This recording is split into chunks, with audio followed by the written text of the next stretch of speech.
All right, thank you, Gloria. We have Rich from CSU Inc. here to help us weatherize our homes because when the temperatures dip like this and freeze, so much we need to do, starting with the door. Doors are, a lot of times on the threshold, you're going to get a lot of draft underneath, especially on the north or west walls. You just wad up a towel. Towels are great. Just wad it up at the base of the door. Throw it under there and call it a day. That's it. Simple as can be. Now, the towel's good for other stuff, too. What do we have here? Well, if you have a faucet that sticks up out of the ground in your front yard, you got to worry about it's going to freeze, and the ground may keep it down there nice and warm, but up here it's going to freeze and break. So if you just take a towel, go outside, wrap it. First of all, if it has a leak, you can buy these at any hardware store. They're called Garden. So cover the leak first. Cover the leak first because you don't want this to get sopping wet. If it does get wet, then the whole thing becomes a big block of ice. Okay, so start from the bottom there, then wrap it with a towel. Wrap it with the towel. Okay.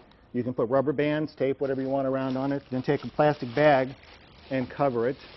Because if you don't do this, what kind of damage are we talking about here? If this one breaks, it's going to break out in the yard. It's going to flood your house. You're going to have to dig it up probably and do some repairs out here. This one's a little more important. Okay. Oh, one last step. Okay. If you do this, again, you've trapped even more air.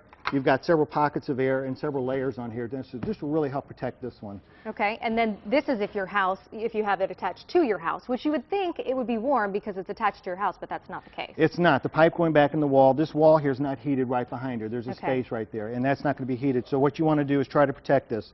They sell things, but they're out of it all over town. And I heard somebody stole this stuff from your cart today because things are in such demand. We had some to bring down here. We had them in the cart doing some other things, and when we went back to our cart, the cart was cleaned out. Yeah, people are desperate, so use a sock if you have to. All these items are in your house. Get a couple socks, wrap them on here like this. Anything, sock, a towel, bag. Even newspaper work. Put a Ziploc bag on here because, again, you're trapping some air on here. Throw a rubber band around it. And voila. Now let's talk about a couple of these others. Close all the drapes and blinds. Why do you say so? Well, you want to put another barrier between you and the outside. You have the window, and if you close the drapes and blinds, that gives you another little air pocket there. Even though it's not perfectly tight, but it'll help keep the cold from penetrating as quickly. And then reverse the ceiling fans. I've never done that. How do you do that? There's a little switch on the fan. If you look above the light on the base of it, there's a little switch that slides back and forth. Slide it to the other side, and the fan will spin the other way and bring the warm air from the ceiling down to you. So do you keep it on the whole time, or you just turn it on once an hour? It's up to you. If you want to flip it on every now and then to circulate the air, if you have it on all the time, you will feel a little bit of a draft, but it's not going to lower the temperature in the room. It's going to bring the warm air down. So I would probably recommend leaving it all the time, but it's up to you. And last tip is opening the cabinet doors, especially where you have your plumbing.